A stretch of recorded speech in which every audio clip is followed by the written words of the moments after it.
Muito bem, pessoal. Estamos começando mais um Encontro Padrão Ouro, hoje recebendo a visita de um engenheiro químico da Politécnica, né? Para falar aqui para os engenheiros do ITA. Muito bem, eu vou, sem mais delongas, passar para o Rui fazer a apresentação do nosso convidado de hoje. Okay? Eu vou ser breve, né, tendo em vista a impossibilidade do Pedro continuar após 19h30, né, então a gente vai tentar condensar. Essencialmente, o Pedro como você disse, bom, primeiro ele está começando uma fase, um ciclo de palestras, né, que você, Paulo, colocou bem, que é de que engenheiros precisa o Brasil, né? Então, o primeiro que está abrindo esse ciclo é o Pedro, falando sobre formação de engenheiros. Ele é engenheiro químico, fez doutorado em química na USP também. Até hoje você tem uma sala lá, né? Na FEA. Você ainda tem tua sala da FEA ou você já entregou? Não, entregou, né? Até uns 5 anos atrás ele tinha uma sala na FEA que ele frequentava uma vez por semana, lá na USP. Transformou-se numa pessoa muito importante no desenvolvimento do Grupo Ultra. Hoje é o presidente do conselho do Grupo Ultra e sempre muito envolvido em questões de inovação. É o idealizador e coordenador da mobilização empresarial pela inovação, participa do conselho do Grupo Ultra, participa do conselho da Embraer, participa também do conselho do CTC, e faz parte também do conselho da FAPESP. Então, esse mundo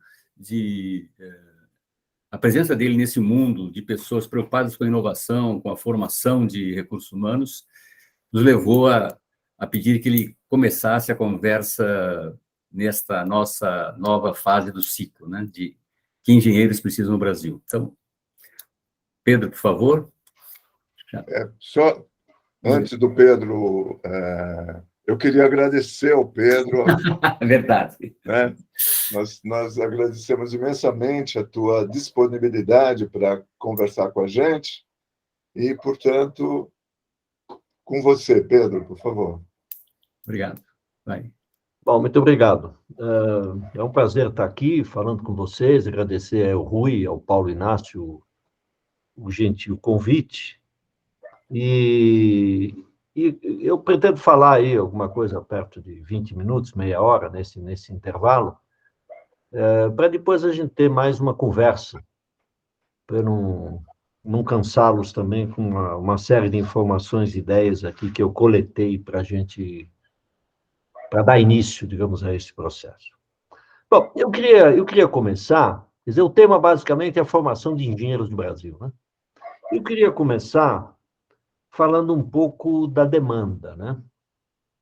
O que a empresa brasileira procura em um engenheiro, né? Por que ele contrata um engenheiro? Que qualificações, que capacitações a empresa brasileira espera de um engenheiro, né? Talvez valesse fazer uma advertência. O Brasil forma cerca de 100 mil engenheiros por ano hoje.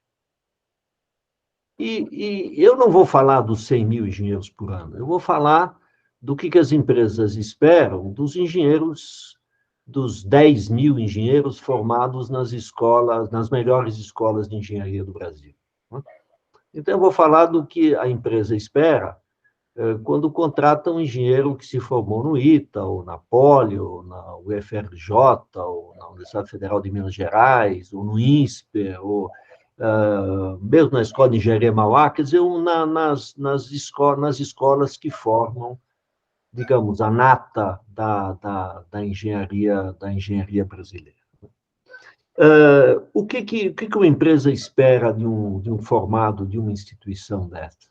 Primeiro, obviamente, que ele domine os chamados hard skills, tá certo? Então, tem que saber matemática, tem que saber projeto, tem que saber termodinâmica. Então, ele tem que ter resistência dos materiais, ele tem que ter todas as informações hard que um engenheiro supostamente aprende na universidade. Mas espera mais do que isso, né? Espera um conjunto de soft skills, de capacidade de comunicação, de criatividade, de capacidade de trabalhar em equipe, alguém que tenha flexibilidade, e alguém que saiba certas coisas que eu suspeito que as faculdades hoje ensinam muito pouco, né? Digitalização, então saiba o que é inteligência artificial, saiba o que é banco de dados, saiba como operar com essas ferramentas da indústria 4.0, saiba alguma coisa sobre descarbonização, saiba o que são emissões de CO2 equivalentes, saiba quais outros gases de efeito estufa, como é que isso funciona, o que são metas de redução de pegada de carbono, quer dizer, domine a linguagem ambiental, saiba o que é um estudo de impacto ambiental, então tenha um razoável conhecimento das questões de tecnologia, né, que eu chamei aqui de digitalização, e das questões ambientais de descarbonização, né? Conheça esta nomenclatura. Mas, mais do que isso, o engenheiro hoje, por exemplo, tem que entender minimamente de biotecnologia, tem que saber o que é uma contaminação por vírus ou por bactéria, o que são fungos, como é que se defende, como é que uma empresa se defende de contaminação subterrânea. Então, ele também tem que ter algum domínio de biotecnologia que raramente ele tem, a menos que ele tenha tido uma formação específica numa área ambiental, numa engenharia química ou ligado a biociências. Genericamente, ele não tem este conhecimento. Mas que ele saiba o que são ativos intangíveis. Quer dizer, alguém aqui, quando se formou, sabia o que era propriedade intelectual, como redigir uma patente, o que é segredo comercial. Aliás, ler uma patente já é uma ciência em si, né? Interpretar uma patente, quer dizer, saber como se protege propriedade intelectual. Então, este conjunto de informações é que as empresas esperam de um engenheiro, quer dizer, hard skills, matemática, física, resistência, assim por diante, soft skills, comunicação, flexibilidade, capacidade de organização, capacidade de trabalhar em equipe, assim por diante, e um conhecimento razoável, mesmo que superficial, desses assuntos mais novos que envolvem digitalização, indústria 4.0 e que envolvem descarbonização e mais, que envolvem propriedade intelectual, o uso e gestão de ativos intangíveis, né? Então, isso é um pouco, eu acho que isso é um retrato, obviamente simplificado, do que um demandante, do que uma empresa, uma organização espera de um engenheiro formado nas melhores instituições do Brasil. Quer dizer, que o mercado espera dos 10% ou 20% da elite de engenharia brasileira que tipo de conhecimento, de preparo ele tem, né? Agora, se você olha os formados hoje, quais são os problemas que você encontra hoje com os recém-formados, né? Ou, a rigor, nos cursos de engenharia, quais são hoje as grandes questões mal resolvidas? Primeiro é a evasão. Vocês, talvez, formados no ITA, não tenham muito este problema, talvez o ITA até hoje não tenha esse problema, não tenham essa informação, mas se você pegar as médias brasileiras, as melhores escolas de engenharia do Brasil têm evasão entre 20% e 30%. As instituições privadas têm evasão nos cursos de engenharia entre 35% e 45%. Ou seja, de cada 100, quer dizer, na engenharia, a conta é mais ou menos o seguinte: de cada 1.000 candidatos, na média nacional, 175 entram na universidade, numa escola de engenharia. E desses 175, na média nacional, 95 se formam. Então, é um desperdício gigante de recursos, E é uma frustração enorme na cabeça desses jovens que conseguiram entrar, depois, normalmente, de muito esforço, e ficam pelo caminho. Então, esse é um problema brasileiro, é um problema de desperdício, insisto, desperdício de recursos privados e públicos, e é uma perda para o Brasil de gente que poderia, se adequadamente reaproveitada, podia finalmente se formar, ou retreinada, se formar e entrar na vida profissional. Então, esse é o primeiro problema, a evasão. O segundo problema é, em geral, a motivação baixa dos alunos nos primeiros anos. O ensino tradicional da grande maioria das instituições brasileiras de engenharia é muito chato, desagradável e difícil simultaneamente, especialmente nos primeiros 2 anos de curso. Então, o fulano se assusta. Ele fala, eu pensei que eu fosse estudar engenharia, mas eu estou estudando matemática e física e química, coisas para as quais ele não vê uso. Quer dizer, o ensino não é voltado para a aplicação, quer dizer, o jovem ele não recebe aquela informação de uma forma que ele intua ou saiba que aquilo vai ter um uso para ele. Ou seja, as formas mais modernas de ensino, eu voltarei um pouco a isso mais adiante, fazem com que o aluno busque o conhecimento, por exemplo, de matemática ou de cálculo, para atender uma demanda que ele tem para fazer um projeto determinado.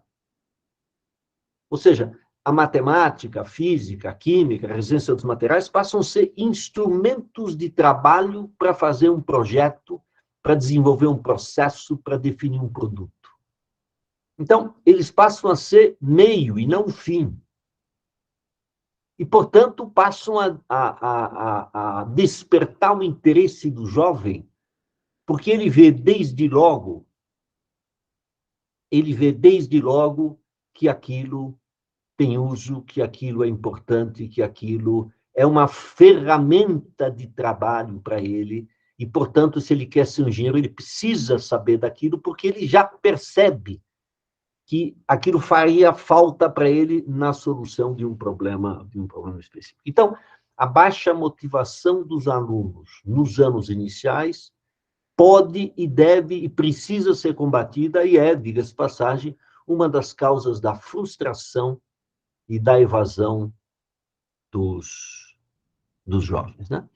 A terceira questão é a dificuldade de muitos desses jovens acompanhar o ensino porque tiveram um ensino médio de baixa qualidade, né? A grande maioria das instituições no Brasil adota o regime de cotas, que eu sou favorável ao regime de cotas, eu acho que ele é necessário para trazer um mínimo de equilíbrio aí para a sociedade brasileira e para dar reais oportunidades para pessoas vindas de estratos mais simples ou que não tiveram uma formação básica adequada, mas tem suas implicações. As escolas têm que se adaptar e o ensino médio, especialmente o ensino médio público, é, na grande maioria das vezes, infelizmente, de baixa qualidade. Então, mesmo se o rapaz ou a moça conseguiram entrar numa universidade de qualidade, ainda assim, ele tem dificuldade de acompanhar o curso. Então, medidas de correção, aulas em paralelo, tutoria, são necessários nos primeiros anos para permitir que esse aluno tome pé, porque se ele não tomar pé nos primeiros 2 anos, a chance, de novo, a probabilidade de evasão passa a ser muito grande. E, finalmente, o terceiro, mais 2 questões que eu acho mal resolvidas no sistema atual de ensino é a baixa internacionalização. Com algumas exceções, você não tem colegas estrangeiros, não tem professores estrangeiros e não tem oportunidades de intercâmbio com instituições fora do Brasil. Então, ficam cursos quase provincianos, limitados, e um processo de internacionalização é muito rico no sentido de permitir que a pessoa abra a cabeça e tenha acesso a outra cultura, outra forma de pensar, conheça gente diferente. Diversidade é um bem em si, porque ele abre a cabeça das pessoas. E, finalmente, um processo que se acelerou nos últimos anos de especialização precoce. Então, para vocês terem uma ideia, hoje existem 66 modalidades de engenharia no Brasil. Existem 200 denominações diferentes de engenharia. Então, existe engenharia de produção civil, engenharia ambiental. O CONFEA, o Conselho Federal de Engenharia e Arquitetura, agrupou em 94 títulos diferentes. Então, uma especialização precoce e exagerada, que faz com que o fulano saia sem nem saber o genérico e, obviamente, não tem tempo de aprender o específico, né? Então, eu acho que deveria haver uma reversão desse processo, formar engenheiros um pouquinho mais generalistas, não estou falando um tipo de engenheiro, estou falando 10, 12, 15, e não 94, e fazer com que a especialização se dê depois, ou na vida profissional, ou em cursos de pós-graduação ou cursos de especialização. Então, primeiro eu falei das demandas das empresas brasileiras. Em segundo lugar, eu tentei abordar aqui os problemas dos métodos atuais de ensino. E eu vou falar um pouco das tendências do ensino de engenharia hoje, né?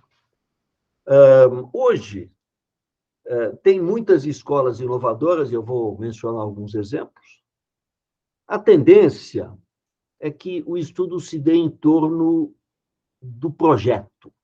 O engenheiro, por hipótese, tem que fazer projetos, né? E que o ensino se dê na prática em torno de um projeto. Quer dizer, o projeto seja a execução, ou a preparação, ou o cálculo, ou o desenho de um projeto, seja o pretexto e a forma pela qual todas as matérias são ensinadas. Então, muitas instituições estão adotando este processo, que se mostrou muito rico, no sentido de que o aluno aprende porque ele vê a utilidade daquilo, que o aluno se sente motivado porque ele vai fazer um projeto, ele vai criar algo ele mesmo. Tem, neste processo, uma interface muito grande, muito cedo dos alunos com as empresas.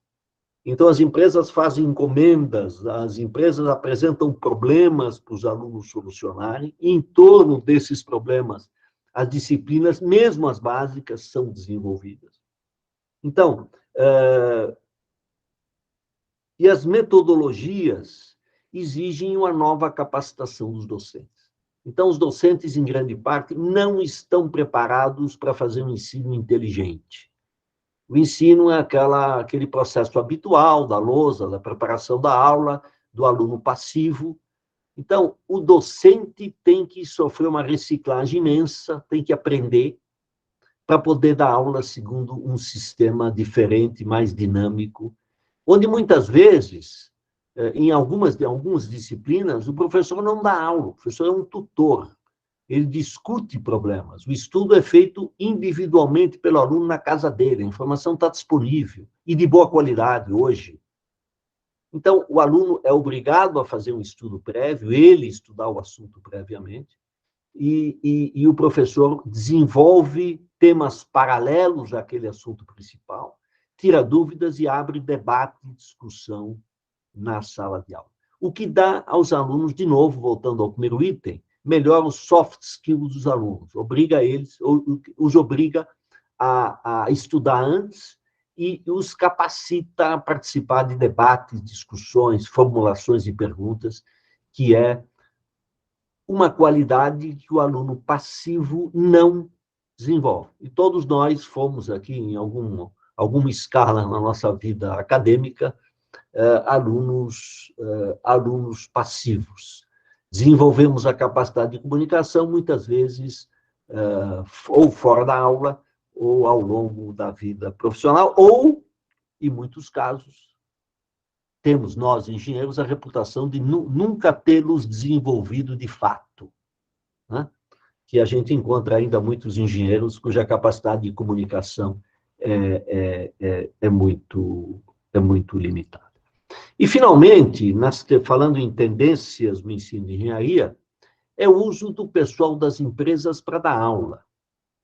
Hoje, se você quer dar uma aula na Escola Politécnica da USP, você precisa ser doutor, pelo menos, e não há nenhum incentivo à própria Escola Politécnica de procurar, entre profissionais experientes, aqueles que estão dispostos a dedicar um certo número de horas para a docência. Todos os índices da CAPES, todos os sistemas de financiamento valorizam o tempo integral, a dedicação à pesquisa do docente, e não valorizam na mesma medida a atividade profissional, né? O que é absolutamente lamentável. Quer dizer, uma instituição como o ITA, por exemplo, devia ter 1/3 dos seus docentes, ou quiçá metade dos seus docentes, especialmente nas matérias aplicadas, que trabalham aí nas empresas da região e que têm profissionais extremamente qualificados nestas matérias, especialmente nessas matérias mais aplicadas. Finalmente, vou falar um pouco das experiências brasileiras, né? Tem alguém fazendo coisas diferentes? Tem muita gente. E se eu fizesse uma análise de mercado... Pedro, Pois não. Pedro, esse último tópico, nós estamos tendo um problema sério aqui, que não estamos conseguindo admitir as pessoas que estão chegando. Então, eu vou parar a gravação e dar um reset geral aí, porque Perfeito. eu estou vendo que ocorreu algum problema e a gente volta, então, todo mundo vai ter que ser readmitido, tá ok? No mesmo link. No mesmo link. No mesmo link, ok? Tá bom. Só um minutinho, então.